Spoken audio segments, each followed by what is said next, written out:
آپ نے فرمایا جس نے آخرت کو ہدف بنا لیا، جنت تو بعد میں ملے گی، کچھ انعامات دنیا میں ملنا شروع ہو جائیں گے.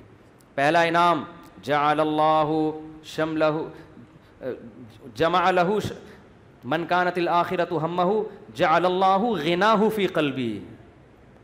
اس کو فقر و فاقہ کا خوف تھا نا، فرمایا اس کے دل میں اللہ غنا، اس کے دل کو مالدار بنا دے گا. اس کو ایسا لگے گا یار جتنی میری ضرورت نہیں ہے اللہ نے رزق کی بالٹیاں میرے اوپر انڈیل دی ہیں. میری ضرورت صبح 2 روٹی کی ہے اور روٹی کے بجائے اللہ پراٹھے کھلا رہا ہے. عجیب بات ہے یا نہیں ہے؟ میری ضرورت تھی صرف چائے پراٹھا مل جائے اور اللہ مجھے انڈے بھی کھلا رہا ہے. نہیں یار یہ سمجھ میں تو رہنے دو، بس یہ آخری ہے، آپ لوگ بھی بہت تھک گئے ہوگے نا.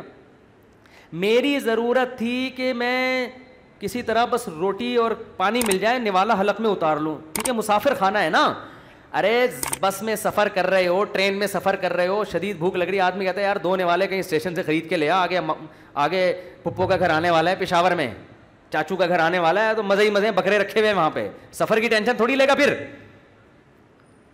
کیوں لے گا ٹینشن؟ وہ لوگ کہتے ہیں یہ سیٹ سفر میں تجھے جو ہے نا ٹرین میں بڑی بہترین سیٹ ملی لیکن تیری نہیں ہے، یہ تجھے چھوڑنی پڑے گی. آدمی کا تو کیا مسئلہ ہے یار، میری ہو وسیم بھائی کی ہو، مجھے تو بیٹھنے سے مطلب ہے. تو کہتا ہے گھر میرا ذاتی ہو یا کرائے پر ہو، رہنے سے مطلب ہے. بنایا وسیم بھائی نے کروڑوں روپے کا، 20-25 ہزار کرایہ دے کے میں رہ رہا ہوں، لائف کو انجوائے میں کر رہا ہوں. بیوقوف وہ ہے جس نے بنایا. سمجھ میں آ رہی ہے کہ نہیں آ رہی؟ یار تمہارے پاس اپنی گاڑی نہیں، تم ٹیکسیوں میں جاتے ہو، کوئی بات نہیں یار، ٹیکسی خریدی اس نے، میں 500 روپے دے کے سفر میں کر رہا ہوں. تو میری ضرورت تو نہیں تھی. لوگوں تو پیدل سفر کیے ہیں اتنے لمبے لمبے. موسیٰ علیہ السلام تو مصر سے مدین پیدل گئے ہیں اور ہم یہاں سے صدر پیدل نہیں جا سکتے. تو ہماری ضرورت تھوڑی ہے، لیکن اللہ نے اتنا احسان کیا، گرین بس بنا دی بھائی. امام مہدی کے آنے سے پہلے پہلے کراچی میں گرین بس چل پڑی. سبحان اللہ. جس کراچی میں گٹروں کے ڈھکن نہیں ہیں اس پر اللہ نے اتنا انعام کیا، گرین بس چل رہی ہے. اور کچھ لوگ تو ہمارے ایسے ہیں 50 روپے دیکھ کر صبح سے لے کے رات تک ایئر کنڈیشن کے چکر میں بیٹھ گئے، وہ کہ گھر میں گرمی لگ رہی ہے تو 50 روپے دو اور اے سی میں لائف کو کیا کرو، انجوائے کرو. ایسے بھی لوگ ہیں. وہ سنا ہے پھر انہوں نے کوئی قانون چینج کیا. شروع میں ایسا آیا تھا کہ 50 روپے تو بیٹھے رہو کوئی نہیں پوچھے گا، تو لوگ صبح فجر کے بعد جا کے بیٹھ گئے کھانا وانا لے کے، رات کو اتر کے گھر آ گئے. انہوں نے کہا سارا دن آج ٹھنڈک میں ہم نے گزارا ہے. ٹھیک ہے نا. تو نبی نے فرمایا جعل اللہ غناہ فی قلبی، اللہ اس کے دل میں غنا. تبھی تو میں نے بعض غریبوں کو بڑی پرسکون لائف میں دیکھا ہے. ایک غریب کے 10-15 بچے تھے، میاں بیوی اور پھر ماں باپ بھی اسی کے ساتھ، اور وہ موسمبیاں بیچتا تھا ٹھیلے پہ. میں نے کہا یار کیسے اس موسمبی میں کھلا لیتے ہو سب کو؟ کہہ رہے یار اللہ کا دیا بڑا فضل ہے، صبح کھانا بھی پکتا ہے، آٹا بھی، دوپہر کا کھانا بھی، رات کا کھانا بھی اسی میں کھاتے ہیں، رات کو سوتے ہیں، اللہ کا فضل ہے، کرایہ بھی نکل آتا ہے گھر کا. تو میں نے کہا یہ دیکھو ایک وہ فیکٹری والا ہے جو کہہ رہے ہیں لاشعور میں کیا ہے، مجھے خوف ہے، خوف. کیوں؟ جب آخرت اصل بنا لی تو پھر انسان کو جتنا ملے گا اس سے وہ سمجھتا ہے مجھے میری مسافر کو اتنے کی ضرورت نہیں ہوتی. اے اللہ تو مجھے میری ضرورت سے بہت زیادہ دے رہا ہے، مجھے ضرورت اتنے کی نہیں ہے. سمجھتے ہو؟ بلکہ اگر گاڑی نہیں بھی ہوگی کہے گا اللہ تو نے پاؤں سے معذور لوگ پیدا کیے ہیں، میری دونوں ٹانگیں سلامت ہیں جو کانپ بھی نہیں رہی ہیں. بعض لوگوں کی ٹانگیں کانپ رہی ہیں نا، تو میری دونوں ٹانگیں سلامت ہیں. یہ بڑی فضیلت کی بات ہے. تو ہر چیز پہ کیا رہے گا وہ خوش.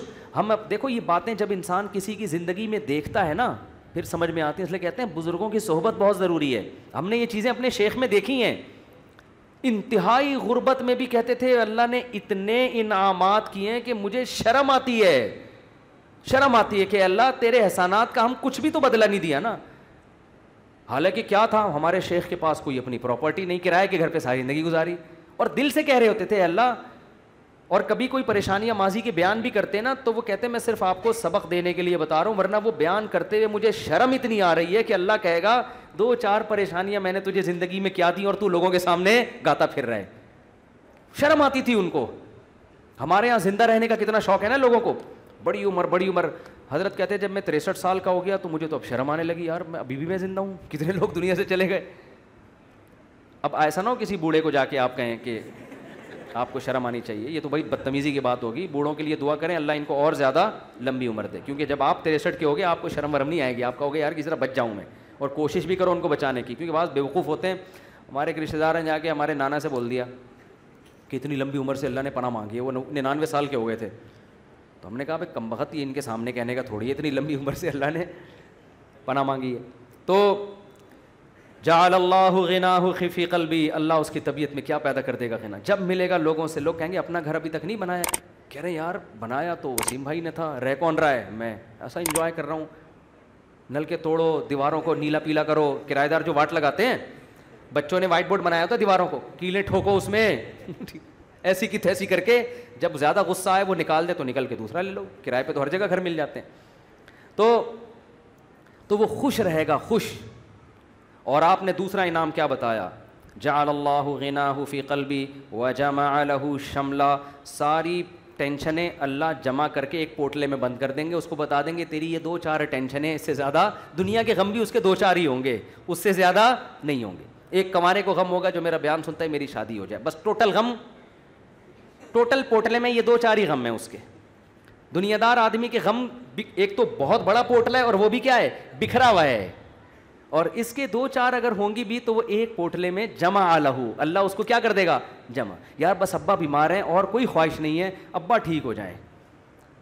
خواہشات کیا ہو جاتی ہیں, محدود. زیادہ لمبی چوڑی خواہشات ہیں ہی نہیں دنیا میں, مسافر خانہ ہے بھائی. وجمع لہ شملا, اور آپ نے فرمایا وآتتہ الدنیا وہی راغمہ. پہلے والے کی حالت کیا تھی, سب کچھ کر لیا, اچھی پھر بھی نہیں لگ رہی, وہی تھا نا, ملا پھر بھی نہیں. فرمایا اس کے پیچھے دنیا آئے گی, ناک رگڑتے ہوئے ذلیل ہو کے آئے گی, یہ دنیا کو لفٹ نہیں کرائے گا. اس حدیث کا مطلب سمجھنا ہے نا. اہل اللہ کی زندگیاں دیکھو, ہم نے دیکھی ہیں, ایسے رزق کے دروازے کھلتے تھے ان کو. ہمارے حضرت کے پاس جب نوٹوں کی گڈیاں آتی تھی نا, جب رزق کے دروازے کھلے, حضرت سے گنا نہیں جاتا تھا, کیونکہ حضرت کا ٹائم بڑا قیمتی تھا. گنتے تھے یار یہ کیا مسئلہ ہے یار, کئی دفعہ نا 2-2 3-3 نوٹ گن لیتے تھے, پھر کہتے تھے بس وہ دے دینا جتنے بھی ہیں. اور آپ کے پاس آئے, بیٹھ کے یوں کر کے نا 6 دفعہ تھوک لگا کے, یار یہ پھر لائٹ میں دیکھ رہا ہے.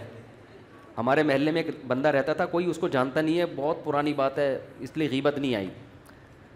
وہ اتنا کنجوس دکاندار تھا, اس کا نام بنیا رکھا ہوا تھا لڑکوں نے. اس وقت چمنی اٹھنی بھی چلتی تھی, چمنی چارہ نے نا 1 روپے کا 1/4.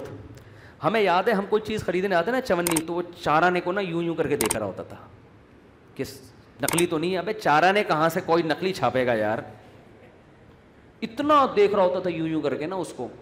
اس کا نام لڑکوں نے رکھ دیا تھا, ٹھیک ہے نا. تو ایسا دل میں ہوس, ایسی ہوس, گن رہے ہیں بیٹھ کے بار بار.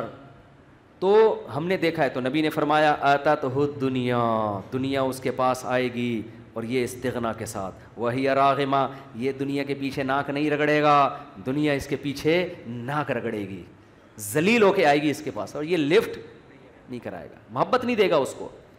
اکرام تو کر لے گا, عزت تو دے دے گا کہ بھئی آ رہی ہے آنے دو, محبت نہیں کرے گا اس سے. وہ بھائی ہم فنا چیزوں سے دل نہیں لگاتے. پلاٹ مل گیا ہے بحریہ ٹاؤن میں, اچھی بات ہے ماشاءاللہ.